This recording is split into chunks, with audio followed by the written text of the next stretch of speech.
दोस्तों, क्या सच में कैलाश पर्वत पर भोलेनाथ रहते हैं या फिर ये सिर्फ एक कल्पना है?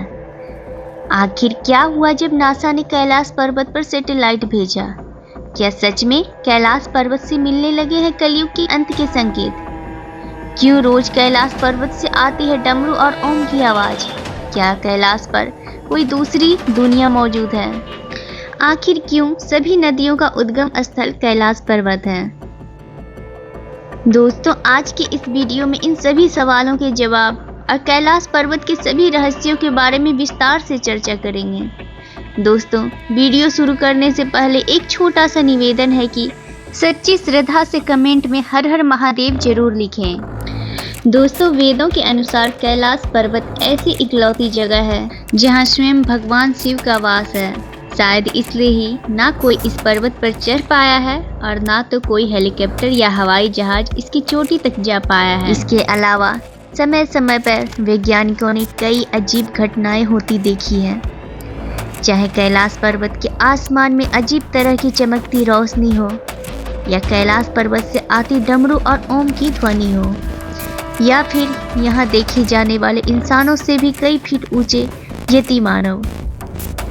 इसलिए सन 2015 में नासा के वैज्ञानिकों ने गूगल अर्थ जैसी आधुनिक सैटेलाइट के जरिए कैलाश मानसरोवर पर दोबारा से रिसर्च की ताकि वो कैलाश से जुड़े रहस्यों के बारे में पता लगाएं। और इसके बाद गूगल अर्थ और सैटेलाइट से ली गई तस्वीरों से जो सच्चाई सामने आई उसने नासा और दुनिया भर के वैज्ञानिकों के होश उड़ा दिए। तो दोस्तों, ऐसा क्या था उन तस्वीरों में?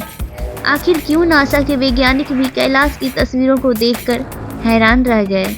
दोस्तों, पौराणिक मान्यताओं के अनुसार कैलाश पर्वत भगवान शिव का घर है। इसके अलावा शास्त्रों में यहाँ कुबेर की नगरी होने की बात भी कही गई है।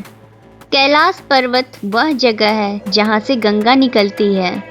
यहाँ गंगा के अलावा भी ब्रह्मपुत्र, सिंधु, सतलज और करनाली जैसी नदियों की शुरुआत होती है जो भारत सहित बांग्लादेश, नेपाल, पाकिस्तान तथा चीन तक जाती है। आधुनिक रिसर्च ये भी बताती है कि कैलाश पर्वत पृथ्वी के केंद्र की तरह काम करता है। इसके एक ओर उत्तरी ध्रुव तथा दूसरी ओर दक्षिणी ध्रुव है। दोनों के बीचों बीच कैलाश पर्वत स्थित है। कैलाश के चारों ओर छोटे छोटे दिखने वाले पिरामिड जैसे पर्वत हैं, जिनके बीचों बीच कैलाश पर्वत खड़ा है, जिनकी चोटी इन सब में सबसे ऊंची है। 1962 ईस्वी से पहले तक कैलाश पर्वत भारत सरकार और भारतीय सेना के कंट्रोल में था, लेकिन आज़ादी के बाद कमजोर आर्थिक स्थिति की वजह से चीन द्वारा सन 1962 में किए गए हमले के कारण भारत चीन से हार गया और चीन ने भारतीय सीमा में मौजूद कैलाश पर्वत और हिमालय पर्वत की कई श्रृंखलाओं को अपने कब्जे में ले लिया। कैलाश पर्वत के रहस्य भी उस समय काफी प्रचलित थे। इसके अलावा दुनिया भर के कई वैज्ञानिकों द्वारा कैलाश पर्वत पर कई संसाधन छुपे होने की बात कही गई है। इसलिए चीन ने भी कई बार इस पर्वत पर चढ़ने और यहाँ के संसाधनों को खोज करने की कोशिश की, लेकिन चीन की ये सभी कोशिशें नाकाम रहीं। इसके बाद सन 2001 में चीन ने दोबारा से स्पेन और रूस के कई वरिष्ठ वैज्ञानिकों के साथ कैलाश पर चढ़ने और इसके आसपास के इलाकों में खोज करने की कोशिश की, लेकिन चीन की कैलाश पर चढ़ने की ये कोशिश बुरी तरह से नाकामयाब रही। रूस के कई मशहूर पर्वतारोही का कहना था कैलाश हिमालय पर्वत श्रृंखलाओं में इकलौता ऐसा पर्वत है जहां वह चढ़ नहीं सके। जबकि हम कैलाश पर्वत की चोटी पर चढ़ने की कोशिश कर रहे थे, तब जो आसमान पूरी तरह साफ था वहाँ अचानक से तेजी से बर्फबारी होने लगी और बर्फ ने कैलाश पर्वत की चोटी तक जाने वाले पूरे रास्ते को बंद कर दिया। हमें ऐसा अनुभव हो रहा था मानो हमें कोई ऊपर आने से रोक रहा हो। इस पर्वत पर चढ़ने की कोशिश में अब तक कई लोग जान भी गंवा चुके हैं। इसके अलावा इस पर्वत के चारों ओर कई बड़े जीव देखे जाने की भी बात कही गई है। ये जीव देखने में तो इंसानों की तरह हैं, लेकिन इनका आकार और शरीर की बनावट इंसानों से काफ़ी बड़ी है। जिसे तिब्बत के लोग यति कहते हैं। कई वैज्ञानिक तो ये भी कहते हैं कि ये जीव इंसानों के पूर्वज जो कैलाश पर मौजूद किसी कीमती शक्ति की रक्षा कर रहे हैं। इसलिए सन 2001 के बाद चीन ने कैलाश पर्वत पर चढ़ाई करने के लिए रोक लगा दी। पर इसके बाद कैलाश से जुड़े रहस्यों के बारे में चर्चे और भी तेज हो गई और उसके बाद सन 2015 में नासा के वैज्ञानिकों ने भी कैलाश के रहस्यों से पर्दा उठाने के लिए अपनी कई सैटेलाइट कैलाश पर्वत की ओर मोड़ दिए। इसके बाद नासा ने कैलाश पर्वत की चोटियों की तस्वीरें ली। ये तस्वीरें सच में चौंकाने वाली थी। कैलाश पर्वत की इन तस्वीरों में एक परछाई देखने को मिलती है जो ऐसी लगती है मानो इस पर्वत की चोटी पर कोई ध्यान मुद्रा में बैठा हुआ हो, जिसे ज़्यादातर लोग भगवान शिव कह रहे हैं। यकीन करना काफ़ी मुश्किल है, लेकिन यह सभी तस्वीरें नासा द्वारा जारी की गई हैं। वैसे तो हम इंसान हर समय भगवान के होने के सबूत मांगते हैं, लेकिन इस तस्वीर ने सच में दुनिया को सोचने पर मजबूर कर दिया है कि क्या ये तस्वीर भगवान शिव के होने का सबूत है। नासा ने इसके अलावा कैलाश पर्वत की और भी तस्वीरें ली हैं जिन्हें आप देख सकते हैं, लेकिन सभी तस्वीरों में हमें कई अजीब आकृतियां मिल जाती हैं जो देखने में भगवान शिव की तरह लगती हैं। सैटेलाइट द्वारा अलग अलग एंगल से ली गई इन तस्वीरों को देखकर हर कोई हैरान है। इतने ऊंचे पर्वत पर दिखी इस तरह की परछाई और आकृतियों का नासा के पास कुछ जवाब नहीं है। इसलिए जब नासा ने इन तस्वीरों को पब्लिक किया तो तुरंत ही दुनिया भर में वायरल हो गई थी। यहाँ तक कि कई न्यूज़ चैनलों ने भी इन तस्वीरों को दिखाया था। दोस्तों, कैलाश पर्वत से कई गुना ऊंची चोटी माउंट एवरेस्ट पर कई लोग पहुंच चुके हैं, लेकिन कैलाश पर्वत पर आज तक कोई क्यों नहीं पहुंच पाया? क्या कैलाश पर्वत पूरे ब्रह्मांड का केंद्र है या कैलाश पर्वत पर कोई दूसरी दुनिया मौजूद है? क्या भोलेनाथ इस पर्वत पर योग मुद्रा में बैठे हुए हैं? तो दोस्तों, बता दें कि कैलाश पर्वत ऐसा पर्वत है जिसकी महिमाओं का गुणगान शिव पुराण, मत्स्य पुराण और स्कंद पुराण में विस्तृत रूप से जानने को मिलता है। दिव्य आत्मा ही इस पर्वत तक पहुंच पाती है। कैलाश पर्वत ही एकमात्र ऐसा पर्वत है जहां कोई भी दिशा सूचक यंत्र काम नहीं करता है और यही कारण है कि कैलाश पर्वत को धरती का केंद्र कहा गया है। पुराणों के अनुसार कैलाश पर्वत पर ही कल्प वृक्ष मौजूद है। कल्प वृक्ष एक ऐसा वृक्ष होता है जिसके नीचे बैठकर व्यक्ति जो भी मनोकामना मांगता है उसकी हर इच्छा पूर्ण हो जाती है, क्योंकि इस वृक्ष में दैवीय शक्तियों का निवास माना गया है। पुराणों के अनुसार जब समुद्र मंथन से 14 रत्नों की उत्पत्ति हुई तो उनमें से एक कल्प वृक्ष भी था। समुद्र मंथन से प्राप्त इस वृक्ष को देवराज इंद्र को दे दिया गया था और इंद्र के द्वारा ही इस वृक्ष की स्थापना हिमालय पर कर दी गई थी, जिससे आज भी कहीं न कहीं हिमालय और अथवा कैलाश पर्वत पर कल्प वृक्ष मौजूद है। कैलाश पर्वत ही एकमात्र ऐसा पर्वत है जिसे सभी पर्वतों में सबसे पवित्र माना गया है। कैलाश पर्वत पर मुख्यतः 2 झीलें मौजूद हैं।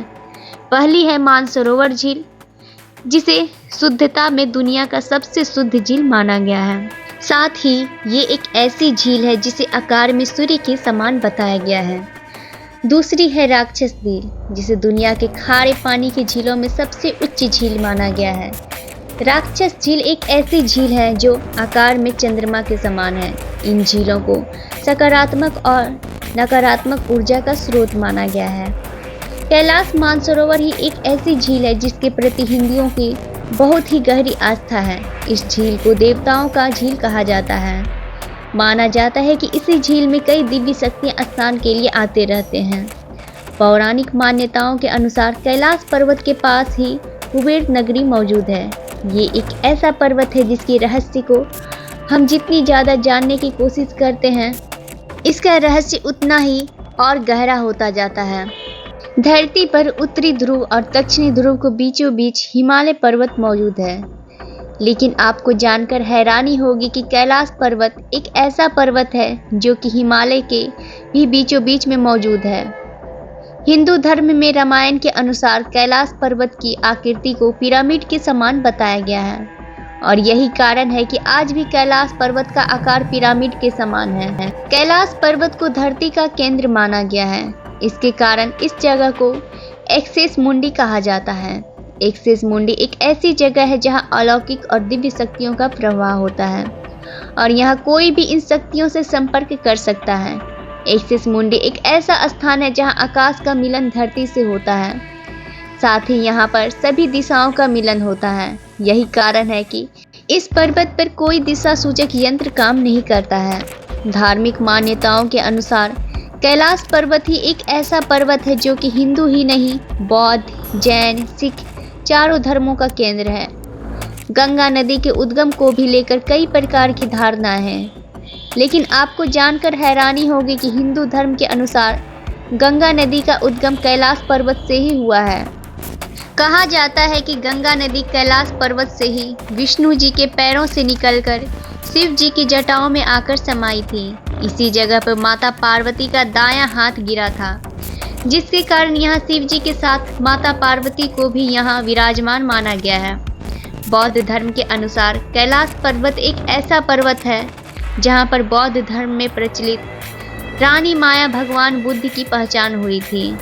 तो वहीं सिख धर्म के अनुसार कैलाश पर्वत पर गुरु नानक देव ने कुछ दिनों तक रुककर ध्यान किया था और फिर उसके बाद उन्होंने तिब्बत में मौजूद धर्म गुरुओं से मुलाकात की। तब उसके बाद उन्हें यह पता चला कि वास्तव में कैलाश पर्वत के वातावरण के चारों ओर कई दिव्य अलौकिक शक्तियों का प्रवाह मौजूद है, जिसमें कई महान तपस्वी आज भी टेलीपैथिक तरीके से इन शक्तियों से संपर्क करते हैं। इसलिए तिब्बत के लोगों का यह मानना है कि आज भी इसी पर्वत पर कई सारे योगी योग मुद्रा में बैठे हुए हैं और अपनी साधना में लीन रहते हैं। अगर बात की जाए इस पर्वत की महिमा की तो आपको जानकर हैरानी होगी कि जब इस पर्वत पर बर्फ जमा होती है तब कुछ इस तरह से बर्फ दिखाई देती है कि मानो इस पर्वत पर ओम की आकृति बनी हो। हिंदू धर्म में रामायण के बारे में ये भला कौन नहीं जानता है। ये तो सभी जानते हैं कि रावण इतना बलशाली था कि वह धरती से स्वर्ग के लिए सीढ़ियां बनवाना चाहता था, लेकिन आपको जानकर हैरानी होगी कि रावण ने स्वर्ग के लिए सीढ़ियां बनाने के लिए कैलाश पर्वत को ही चुना था और यही कारण है कि कैलाश पर्वत पर आज भी सीढ़ियों के निशान दिखाई पड़ते हैं। रावण अपनी इस कोशिश में कामयाब नहीं हो पाया था। कहा जाता है कि कैलाश पर्वत पर वही लोग चढ़ाई कर पाते हैं जिन्हें किसी खास तरह की सिद्धियां प्राप्त होती है। कुछ लोगों का मानना है कि कैलाश पर्वत पर भगवान शिव सिर्फ और सिर्फ एक कल्पना है। उन लोगों को एक बार इस पर्वत पर जरूर जाना चाहिए, भले चाहे वह इस पर्वत पर चढ़ाई ना कर सके, लेकिन जैसे ही वह इस पर्वत के आसपास के क्षेत्र में पहुंचेंगे तब उन्हें कुछ दिव्य और अलौकिक शक्तियों का अनुभव उन्हें जरूर होगा। वास्तव में चमत्कारिक है, जो अलग ही दिव्य आनंद का अनुभव कराती है। ये कुछ ऐसी दिव्य और अलौकिक शक्तियाँ होंगी जिनके बारे में आप कभी कल्पना भी नहीं कर पाएंगे। कैलाश पर्वत दुनिया की सबसे ऊंची चोटी माउंट एवरेस्ट से, जिसकी ऊंचाई लगभग 8848 मीटर है, की तुलना में कई गुना छोटा है, लेकिन फिर भी आज तक कैलाश पर कोई नहीं पहुंच पाया। जबकि दुनिया की सबसे ऊंची चोटी माउंट एवरेस्ट पर लगभग 7000 से भी ज़्यादा लोग चढ़ाई कर चुके हैं। ये एक हैरान कर देने वाला रहस्य बन चुका है। आखिर इस पर्वत पर आज तक कोई क्यों नहीं चढ़ पाया? कैलाश पर्वत को लेकर अलग अलग धर्मों के अनुसार अलग अलग मान्यताएं हैं, लेकिन हिंदू धर्म के अनुसार यह पर्वत माता पार्वती और भगवान शिव का निवास स्थान है। जिस समय संपूर्ण सृष्टि का निर्माण हुआ तभी से कैलाश पर्वत मौजूद है। हिंदू धर्म के अलावा अन्य धर्मों में भी कैलाश पर्वत को पवित्र और पूजनीय माना गया है। इस पर्वत पर हमेशा ही बर्फ जमी रहती है और समय के साथ पिघल भी जाती है। कैलाश पर्वत के चारों ओर के आसपास के पर्वत लाल और भूरे रंग के दिखते हैं, लेकिन इसमें हैरानी की बात तो ये है कि हवा, बर्फ और बारिश के समय इसके आसपास के पहाड़ों का आकार और रंग बदल जाता है। लेकिन कैलाश पर्वत ही एक ऐसा पर्वत है जिस पर हवा, बर्फ और बारिश का कोई असर नहीं पड़ता। आखिर कैलाश पर्वत पर शिव जी के होने का इससे बड़ा सबूत और क्या हो सकता है? अगर भौगोलिक दृष्टि से देखा जाए तो कैलाश पर्वत समुद्री तल से लगभग 4000 मीटर की ऊंचाई पर है। ऐसी मान्यता है कि रावण शिव जी की तपस्या के लिए कैलाश पर्वत पर ही आया करता था। जब रावण यहाँ पर तपस्या करता था तब रावण ने तप करने के बाद यहाँ स्नान करने के लिए एक ताल का निर्माण कराया था और यही कारण है कि यहाँ पर मौजूद इस ताल का नाम राक्षस ताल पड़ गया। कैलाश पर्वत को ही गण पर्वत और रजतगिरी भी कहा जाता है। तिब्बती लोग कैलाश पर्वत की 3 या 13 परिक्रमा का महत्व मानते हैं। कहा जाता है कि जो लोग कैलाश पर्वत की 108 परिक्रमा करते हैं उन्हें जन्म और मरण के चक्र से मुक्ति मिल जाती है और उन्हें मोक्ष की प्राप्ति होती है। कैलाश पर्वत भगवान शिव और आदिनाथ के कारण ही संसार के सबसे पावन स्थलों में से एक है। हिंदू मान्यताओं के अनुसार कैलाश पर्वत पर शिव जी अपने परिवार के साथ आज भी निवास करते हैं। शिव जी के साथ ही यहाँ कई देवी देवता और ऋषि मुनि भी अपनी तपस्या में लीन रहते हैं। यही कारण है कि कैलाश पर्वत को एक दिव्य लोक कहा जाता है, जहाँ पर कई प्रकार की दिव्य शक्तियाँ मौजूद हैं।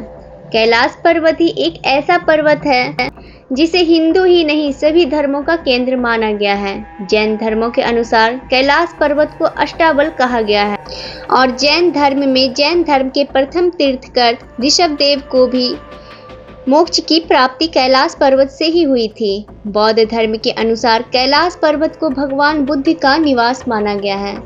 बौद्ध धर्म में कहा गया है कि कैलाश पर्वत से ही भगवान बुद्ध को निर्वाण की प्राप्ति हुई थी। ऐसा माना जाता है कि कैलाश पर्वत पर मौजूद मानसरोवर झील के पास जाने वाले लोगों को हमेशा ही एक ध्वनि सुनाई देती है, जैसे तालाब के आसपास कोई हवाई जहाज उड़ रहा हो। लेकिन जैसे ही इस ध्वनि के करीब पहुंचते हैं, ये ध्वनि ओम के उच्चारण में बदल जाती है।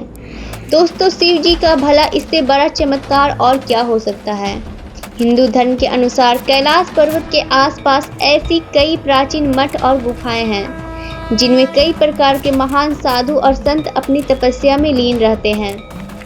पिरामिड के आकार का ये पवित्र पर्वत सिर्फ एक पर्वत ही नहीं है, बल्कि भगवान शिव का एक ऐसा निवास स्थान है जहां शिव जी अकेले ही नहीं बल्कि अपनी पत्नी पार्वती तथा अपने बच्चे गणेश कार्तिकेय सहित निवास करते हैं। कहा गया है कि एक बार आध्यात्मिक रूप से अत्यंत निपुण कहे जाने वाले एक मिलाडेपा नामक बौद्ध योगी ने इस पर्वत पर चढ़ाई करने का प्रयास किया था, जो कि मात्र एक ऐसे व्यक्ति थे जो अपने प्रयास में सफल रहे। केवल वो ही कैलाश पर्वत के शिखर पर चढ़ने में सफल रहे। जब वे जीवित वापस आए तो अन्य लोगों को इस पर्वत के बारे में बताया कि ऊपर जाने पर किस तरह का अनुभव होता है। उन्होंने बताया कि कोई भी इस पर्वत पर ना चढ़े, कि शिखर पर आराम कर रहे भगवान शिव को परेशानियों का सामना करना होता है। इसमें हैरानी की बात यह है कि उन्होंने बताया कि कैलाश पर्वत हर समय अपना स्थान बदलता रहता है, जिसके कारण कैलाश पर्वत पर यात्रा करने वाले पर्वतारोही अपना रास्ता भटक जाते हैं। ऐसा लगता है कि मानो कैलाश पर्वत पर कोई अदृश्य शक्ति ऊंचाई के एक निश्चित बिंदु से अधिक ऊंचाई पर जाने की अनुमति नहीं देता। भला जहां भगवान शिव स्वयं बैठे हो, वहां साधारण मानव का जाना कैसे संभव हो सकता है। इसलिए कैलाश पर्वत को परम देवत्व का स्थान माना गया है, जहां किसी भी व्यक्ति का पहुंच पाना संभव नहीं है। कहा जाता है कि यहाँ पर मौजूद शक्तियाँ स्वयं नहीं चाहती कि यहाँ कोई आए। शिव जी के निवास होने के कारण कोई भी जीवित व्यक्ति यहाँ नहीं पहुँच सकता। कैलाश पर्वत के आसपास के वातावरण पर कई अध्ययन किए जा चुके हैं, जिनके अनुसार कैलाश पर्वत पर कई अलौकिक शक्तियों के प्रभाव हैं और ये ऐसी अलौकिक शक्तियाँ होती हैं जिससे आप संपर्क भी कर सकते हैं। यही कारण है कि आज भी कैलाश पर्वत पर कई महान ऋषि मुनि अपनी तपस्या में लीन रहते हैं। कई बार कैलाश पर्वत पर 7 प्रकार की रोशनी को आसमान में चमकते हुए भी देखा गया है। जब नासा के वैज्ञानिकों ने इस पर शोध किया, तब वैज्ञानिकों को पता चला कि ऐसा चुंबकीय बल के कारण होता है। यहाँ पर मौजूद चुंबकीय बल आसमान से मिलकर कई तरह की रोशनी का निर्माण करता है।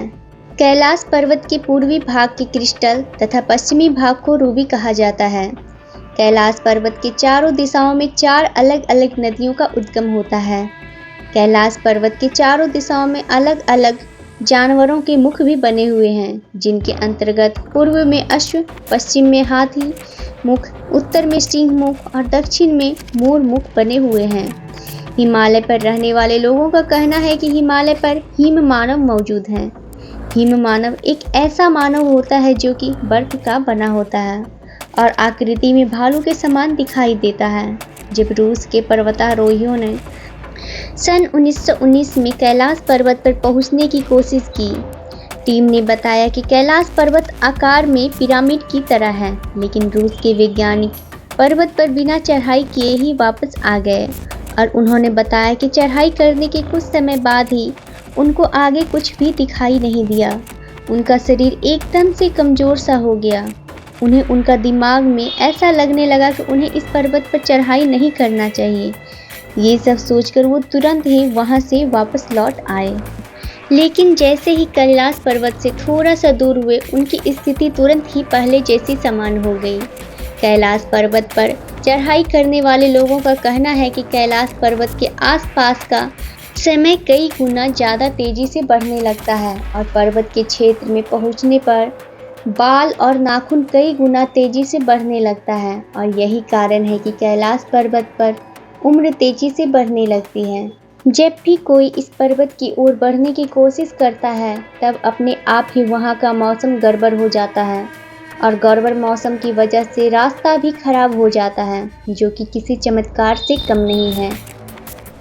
कैलाश पर्वत एक ऐसा पर्वत है जहां सूरज ढलने के बाद पहाड़ की परछाई से स्वास्तिक चिन्ह का निर्माण होता है। स्वास्तिक चिन्ह एक ऐसा चिन्ह होता है जो कि हिंदू धर्म में बहुत ही शुभ माना गया है। इतना ही नहीं, जब कैलाश पर्वत पर बर्फ गिरती है, तब दक्षिण से देखने पर इस पर्वत पर ओम की आकृति साफ साफ दिखाई देती है, जिसके कारण कैलाश पर्वत को ओम पर्वत भी कहा जाता है। कैलाश पर्वत अजय है क्योंकि आज तक कोई भी इस पर्वत पर नहीं पहुंच पाया। जब कई पर्वतारोही ने कैलाश पर्वत पर पहुंचने की कोशिश किया, तब पर्वतारोहियों ने बताया कि कुछ दूरी पर पहुंचने के बाद ही अचानक से तूफान आया और फिर उन्हें सामने कुछ भी दिखाई नहीं दिया, जिसके कारण उनको इस यात्रा को बीच में छोड़कर वापस आना पड़ा। एक बार रूस के एक पर्वतारोही सर्वश्रेष्ठा कोई ने, जो कैलाश पर्वत की यात्रा कर चुके थे, बताया कि जब मैं कैलाश पर्वत के बिल्कुल नज़दीक था, तब अचानक ही मेरा दिल तेजी से धड़कने लगा। मैं उस पर्वत के बिल्कुल सामने ही था, जिस पर आज तक कोई नहीं चढ़ पाया, पर अचानक मुझे कमजोरी सी महसूस होने लगी और अचानक ही मेरे मन में ये ख्याल आने लगा कि अब मुझे इस पर्वत पर और आगे नहीं चढ़ना चाहिए। उसके बाद मैं जैसे जैसे नीचे आता गया, तब जाकर मेरा मन हल्का होता गया। बता दें कि कैलाश पर्वत पर आखिरी बार चढ़ाई सन 2001 में की गई। कैलाश पर्वत ऐसा पर्वत है जिसका महत्व ऊंचाई की वजह से नहीं, बल्कि उसके विशेष आकार की वजह से प्रचलित है। कैलाश पर्वत के बारे में एक और हैरान करने वाली बात यह है कि कैलाश पर्वत पर मौजूद बर्फ जब पिघलती है तो पूरे क्षेत्र में डमरू की आवाज़ सुनाई देती है। ये किसी चमत्कार से कम नहीं है। जब चीन के वैज्ञानिकों द्वारा हेलीकॉप्टर से कैलाश पर्वत पर चढ़ाई की कोशिश की गई, तब हेलीकॉप्टर के कुछ ऊंचाई तक पहुंचने के बाद हेलीकॉप्टर में बैठे वैज्ञानिकों को अचानक ही हलचल सी महसूस होने लगी और फिर सभी वैज्ञानिक घबराकर वापस आ गए और चीन ने भी मान लिया कि हाँ, वास्तव में ही कैलाश पर्वत पर कोई अदृश्य शक्ति मौजूद है। 2001 से कैलाश पर्वत पर चढ़ाई पर पूर्णतः प्रतिबंध लगा दी गई। कहा जाता है कि कैलाश पर्वत का शिखर ब्रह्मांड का प्रथम बिंदु है, जिसका निर्माण आज से लगभग 30 मिलियन वर्ष पूर्व हुआ है, जिसका निर्माण भगवान विष्णु ने किया था। ये एक ऐसा स्थान है जहाँ भगवान शिव हमेशा ही योग मुद्रा में बैठे रहते हैं। जब आप कैलाश पर्वत को देखेंगे, तब आप पाएंगे कि कैलाश पर्वत अन्य पर्वतों की तुलना में बिल्कुल ही अलग है, क्योंकि कैलाश पर्वत पिरामिड नुमा दिखाई पड़ता है। ऐसा लगता है कि मानो किसी दिव्य शक्ति ने अपने हाथों से बनाकर स्थापित किया है। एक और मान्यता के अनुसार कहा जाता है कि कैलाश पर्वत की रचना माता पार्वती ने स्वयं तपस्या से की थी। देवों के देव महादेव का निवास कैलाश पर्वत चीन में मौजूद अन्य दो रोमजो और लाचो के मध्य मौजूद है, जो कि कैलाश पर्वत के बहुत ही निकट है। हैरानी की बात तो ये है कि दोनों पर्वत भी कैलाश पर्वत से बहुत प्रभावित हैं, क्योंकि इन दोनों पर्वतों से भी अजीब अजीब रहस्यमयी आवाज़ें सुनाई देती हैं। इन आवाज़ों को सुनकर लगता है कि मानो इस पर्वत पर कुछ अदृश्य शक्तियाँ रहती हो। हिंदू ही नहीं बल्कि तिब्बती धर्म के लोगों का भी मानना है कि यदि कैलाश पर्वत पर 3 या 13 परिक्रमा की जाए तो उस व्यक्ति को रोग शोक भय से मुक्ति मिल जाती है। साथ ही यह भी कहा गया है कि कैलाश मानसरोवर की 108 बार परिक्रमा की जाए तो मनुष्य शारीरिक बंधनों से मुक्त हो जाता है और फिर उस मनुष्य को मोक्ष की प्राप्ति हो जाती है। कैलाश मानसरोवर की यह यात्रा लगभग 40 किलोमीटर की होती है। कैलाश पर्वत पर ही एक विशेष प्रकार की वनस्पति भी पाई जाती है, जिसे कैलाश ठप कहा जाता है। कैलाश ठप को भगवान शिव के प्रसाद के रूप में जाना जाता है। कहा जाता है कि जो भी कैलाश ठप को ग्रहण करता है वह चिरंजीवी हो जाते हैं। कैलाश पर्वत के आसपास के क्षेत्र भिन्न भिन्न प्रकार के वन्य जीवों से भरा होता है। इनमें हिम तेंदुआ और भूले भालू सहित अन्य वन्य जीव भी आते हैं। कैलाश पर्वत आकृति में कृत्रिम रूप से बना हुआ है दिखाई पड़ता है, पर असल में कैलाश पर्वत प्राकृतिक रूप से निर्मित है। वैज्ञानिकों का मानना है कि कैलाश पर्वत अब धीरे धीरे जमीन के भूभाग में समाता जा रहा है, जो कि कलयुग के अंत की ओर इशारा करता है। पुराणों में भी कहा गया है कि जब कलयुग का अंत समय आएगा तब कैलाश पर्वत भी कलयुग के अंत का संकेत देता शुरू कर देगा, जिस कारण वैज्ञानिक भी हैरान हैं, क्योंकि कैलाश पर्वत के कारण ही पूरी दुनिया का मौसम संतुलित रहता है। जब सूर्य की पहली किरण कैलाश पर पड़ती है तब कैलाश पर्वत सोने के समान चमक उठता है। अगर बात की जाए कैलाश पर्वत की आकृति की तो कैलाश पर्वत के बीचों बीच ओम की आकृति दिखाई पड़ती है, जो कैलाश पर्वत पर गिरने वाले बर्फ से बनती है, जो कि किसी चमत्कार से कम नहीं है, जिसके क्षेत्र में आने पर कोई भी इलेक्ट्रॉनिक उपकरण काम नहीं करता है। कहा जाता है कि कैलाश पर्वत के निचले हिस्से में एक ऐसी गुफा मौजूद है जिसमें प्राचीन समय से कई ऋषि मुनि अपनी तपस्या करते हैं और अपनी तपस्या में लीन रहते हैं। इस गुफा की लंबाई लगभग 100 मीटर गहरी बताई गई है। यह थे कैलाश पर्वत से जुड़ी अद्भुत अनसुलझे रहस्य। आप लोग कैलाश पर्वत के बारे में क्या विचार रखते हैं, हमें कमेंट बॉक्स में ज़रूर बताइएगा। और वीडियो पसंद आई हो तो अपने परिजनों के साथ अवश्य शेयर कीजिएगा। और ऐसे ही ज्ञानवर्धक वीडियो के लिए हमारे चैनल विजुअल सिटी को अवश्य सब्सक्राइब कीजिएगा।